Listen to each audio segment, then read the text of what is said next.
नमस्कार दोस्तों, मैं हूं विशंबर थानवी।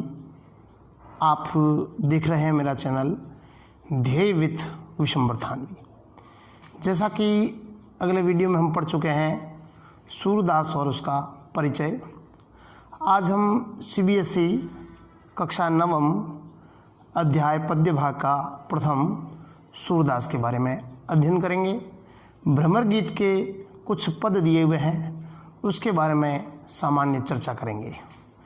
इस पद को पढ़ने से पहले शब्द एक आता है भ्रमर गीत। अब भ्रमर गीत है क्या? भ्रमर गीत का प्रादुर्भाव कैसे होता है, इस विषय में हम चर्चा करते हैं।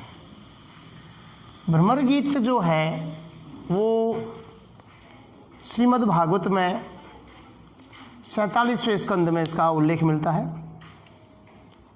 और यह भ्रमर गीत जो है रामचंद्र शुक्ल द्वारा इसको संकलित किया गया।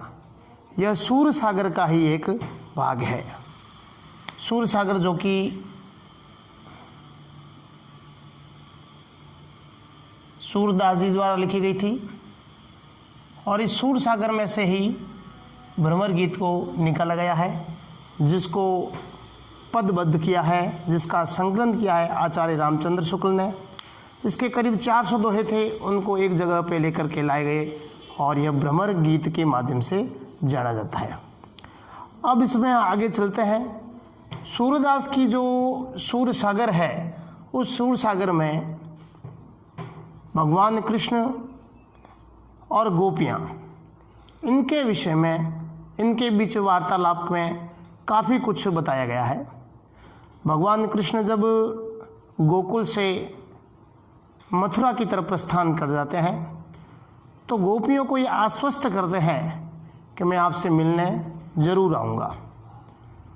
गोपियाँ भगवान कृष्ण के विरह में व्यथित हैं और लगातार भगवान कृष्ण की भक्ति में लीन रहती है। उनको आशा है कृष्ण भगवान ज़रूर गोकुल आएंगे और हमारे साथ वही पुरानी जो हमारी पद्धति थी, उसी पद्धति के आधार पे हमारे साथ खेलेंगे, रास करेंगे और मुरली की मधुर ध्वनि के साथ हम नृत्य करेंगे। इसी अपेक्षा, इसी विश्वास के साथ वह आश्वस्त थी कि कृष्ण जरूर गोकुल आएंगे।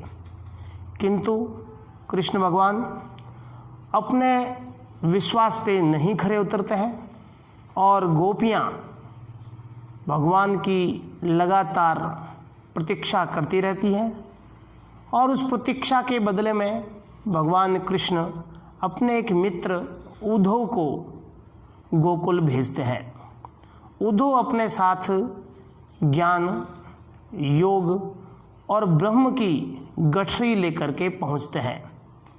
चूँकि गोपियाँ स्वयं सगुण भक्ति की उपासक थी, उनकी जो भक्ति थी वो भगवान कृष्ण के साकार रूप को भजती थी, किंतु उद्धव मात्र निर्गुण, योग, ब्रह्म, इसके आधार पर अपनी भक्ति को आगे बढ़ाते थे। परिणाम स्वरूप उद्धव जब गोपियों के सामने आकर के भगवान कृष्ण को भूल जाने तथा योग की साधना, योग की भक्ति करने की बात कहते हैं तो गोपियाँ उससे बड़ी कुपित होती है। उसी समय गोपियों और उद्धव के मध्य जब वार्तालाप चल रहा होता है, उसी समय उनके पास एक भ्रमर गुजरता है, भंवरा गुजरता है। गोपियाँ प्रत्यक्ष रूप से तो उद्धव को उपालंब, उलाहना नहीं दे सकती, लेकिन चूँकि वह भगवान कृष्ण के पास से आए थे, भगवान कृष्ण के दूत थे, भगवान कृष्ण के सखा और मित्र थे, लेकिन जब वे भ्रमर को, षटपद, चंचरिक, द्विरेफ भंवरे को जब देखते हैं तो वे उनसे इशारों ही इशारों में उद्धव को उपालंब देते हुए, उद्धव की खिंचाई करते हुए उस भंवरे से बात करते हैं। जो भंवरे से वक्रोक्ति में बात हुई है, वास्तविक रूप से वो बात, वो उपालंब वो उद्धव को देती है। अब जो इसी दरमियान जो वार्तालाप हुए हैं, उस वार्तालाप का नवम और दसम स्कंद में जो वर्णन मिलता है वो पूरा का पूरा भ्रमर गीत के माध्यम से जाना जाता है। तो उसी भ्रमर गीत का एक पद हमारी पाठ्य पुस्तक क्षितिज के अंदर दिया है। उसका पहला पद है, उधो तुम हो अति बड़भागी, अपरस रहत स्नेह तगाते, नाहिन मन अनुरागी, पुर इन पात रहत जल भीतर, तारस देह न दागी, ज्यों जल माह तेल की गागरी, बूंद न ताको लागी, प्रीति नदी में पाँव न बोरियो, प्रीति नदी में पाँव न बोरियो, दृष्टि न रूप परागी, सूरदास अबला हम भोरी, गुर चाटी ज्यों पागी, गुर चाटी ज्यों पागी। अपनी मनोदशा को गोपियाँ उद्धव के सामने प्रकट करती है और कहती है, उद्धव तुम हो अति बड़भागी। हे उद्धव, तुम तो बड़े भाग्यशाली हो। बड़भागी का अर्थ है भाग्यशाली। उद्धव तुम बड़े भाग्यशाली हो। इस प्रकार से परिलक्षित करते हुए गोपियाँ कहती है, तुम बड़े भाग्यशाली हो। क्यों भाग्यशाली हो? क्योंकि भगवान कृष्ण के संसर्ग में रहे, भगवान कृष्ण के समीप रहे, तुम तो बड़े भाग्यशाली हो। अपरस रहत स्नेह तगाते, लेकिन इसका दूसरा कारण बताते हुए क्या कह रही है, अपरस रहत स्नेह तगाते, नाहिन मन अनुरागी। अपरस से अभिप्राय है निर्लिप्त, निर्लिप्त, बिना किसी प्रकार के निर्लिप्त रहना, बिना किसी प्रकार से संबंध रखना। स्नेह, स्नेह का अर्थ है स्नेह या प्रेम। तगा का अर्थ है धागा। अपरस रहत स्नेह तगाते। हे उद्धव, तुम तो बड़े भाग्यशाली हो। क्यों भाग्यशाली हो? इसका कारण बता रही है, क्योंकि तुम तो प्रेम रूपी डोर से कभी बंधे ही नहीं, उससे निर्मित रहे, निर्लिप्त रहे। तुमने कभी किसी से प्रेम नहीं किया, तुमने कभी किसी से प्यार नहीं किया। गोपियाँ कहती है उद्धव को, नाहिन मन अनुरागी, और न ही तुम्हारे हृदय के अंदर किसी के प्रति अनुराग हुआ, किसी के प्रति प्रेम हुआ। तो तुम तो बड़े भाग्यशाली हो कि तुम्हें यही पता नहीं प्रेम क्या होता है, प्यार क्या होता है, किसी से स्नेह करना क्या होता है। तुम तो बड़े भाग्यशाली हो। लेकिन हम गोपियां हैं, वो भगवान कृष्ण के प्रति अगाध स्नेह रखती है, अगाध प्रेम रखती है। तो हम तो बड़ी दुर्भाग्यशाली है, क्योंकि भगवान कृष्ण हमें नहीं मिल रहे हैं। पुर इन पात रहत जल भीतर। पुर इन का अर्थ है कमल, कमल का फूल। कमल का फूल जो है वो पानी के अंदर रहता है, और उसकी पत्तियाँ, पात यानी पत्तियाँ, उसकी पत्तियाँ भी पानी में रहती है। पूरी इन पात रहत जल भीतर। पूरी इन की जो कमल के फूल की जो पत्तियाँ हैं पानी के अंदर रहती है।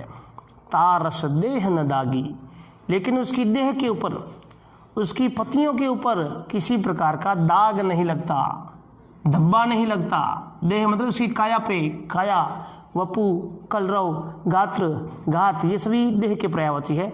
उसकी घात के ऊपर, उसकी देह के ऊपर किसी प्रकार का कोई धब्बा नहीं लगता है।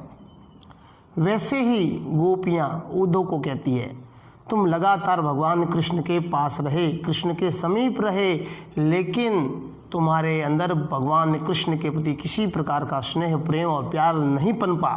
तुम तो बड़े भाग्यशाली हो। ज्यों जल माह तेल की गागरी।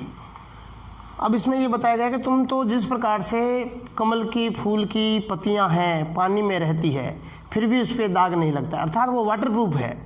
वो वाटरप्रूफ है, वाटरप्रूफ होने के कारण उस पर किसी प्रकार का धब्बा नहीं लगता, दाग नहीं लगता। तुम भी क्या हो? लव प्रूफ हो, तुम भी प्रेम के विहीन हो, तुमसे प्रेम नहीं हो पाता है। भगवान कृष्ण के प्रति रहे, पास रहे, समीप रहे, लेकिन तुम्हें प्रेम नहीं पनपा। ज्यों जल माह तेल की गागरी। जिस प्रकार से तेल से भरी हुई, तेल से सनी हुई गगरी है। गगरी अर्थात गागर, गागर अर्थात घड़ा, घड़ा।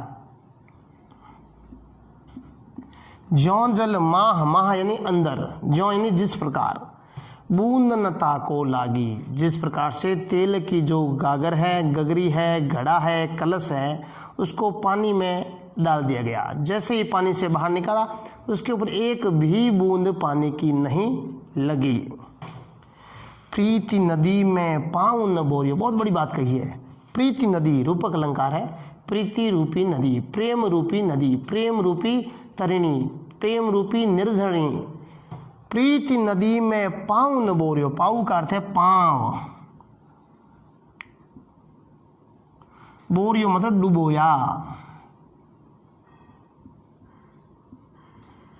प्रेम रूपी नदी में तूने पाँव ही नहीं डुबोया, अर्थात तुमने कभी प्रेम की बात भी नहीं की, प्रेम की चर्चा भी नहीं की, न ही तुमने किसी से प्यार या प्रेम किया। दृष्टि न रूप परागी, तो तुमने किसी पराग, किसी भी के ऊपर तुम मुग्ध भी नहीं हुए।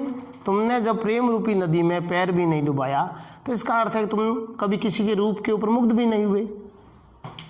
सूरदास अबला हम भोरी, गोपियाँ कह रही है सूरदास के माध्यम से, हम तो अबला हैं, निर्बला है, निर्बल हैं, भोली है। सूरदास अबला हम भोरी, हम तो भोली हैं। गुर चाटी जौ पागी, हम तो जिस प्रकार से चींटियाँ गुड़ के पास, चींटियाँ गुड़ के पास चली जाती है, उससे प्रेम करती है, उसके पास पहुंच जाती है, वैसे ही हम भगवान कृष्ण की रूपी भक्ति से इस प्रकार से बंधी हुई है। जैसे गुड़ से चींटी बंधी होती है, वैसे ही हम भगवान के प्रेम में फंसी हुई है और उनके पास चली जाती है। जिस प्रकार से गुड़ के पास चींटी चली जाती है और उसके अंदर ही समा जाती है, वैसे ही हम भगवान कृष्ण के प्रति अपनी प्रेम लीला, अपनी भक्ति को प्रकट करती है और भगवान के कृष्ण भक्ति में इसी प्रकार हम रची बसी है। तो इस पद के माध्यम से, इस भ्रमर गीत के पद के माध्यम से सूरदास जी कहते हैं जो गोपियां हैं उन गोपियों का प्रेम बड़ा ही श्रेष्ठ प्रकार का प्रेम है।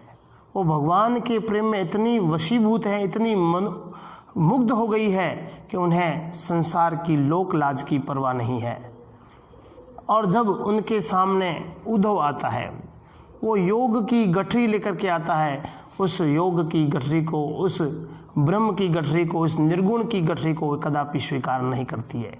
वे कृष्ण से, वो उद्धव से कहती है तुम्हारे इस योग रूपी, निर्गुण रूपी गठरी को हम स्वीकार नहीं करती है, क्योंकि हम कृष्ण भगवान के प्रेम में पहले ही पल चुकी है, कृष्ण के प्रेम में पहले ही जा चुकी है। तो इस प्रकार से इस पहले पद में गोपियों ने कृष्ण के प्रति अनन्य प्रेम को प्रकट किया है। अगर परीक्षा में प्रश्न आता है, यह पद आता है, तो इसमें हम सप्रसंग व्याख्या करते हैं। सप्रसंग में हम यह लिख सकते हैं, दिया गया पद सूर सागर के भ्रमर गीत से लिया गया है, जो कि 47वें स्कंद में मिलता है। इसके अलावा इसमें भगवान कृष्ण के प्रति अपने अनन्य प्रेम के बारे में प्राकटीकरण हुआ है। गोपियाँ उद्धव से उल्हाना देती हुई, उद्धव को बड़ा भाग्यशाली बताती हुई कहती है तुमने कभी भगवान से, कभी किसी से प्रेम नहीं किया, तो तुम प्रेम की परिभाषा क्या जानो। तो इस प्रकार से, हालांकि यहाँ बड़भागी कहा है, लेकिन बड़भागी का अर्थ यहाँ भाग्यशाली ना होकर के दुर्भाग्यशाली है। क्यों? क्योंकि तुमने कभी भगवान कृष्ण से प्रेम नहीं किया है।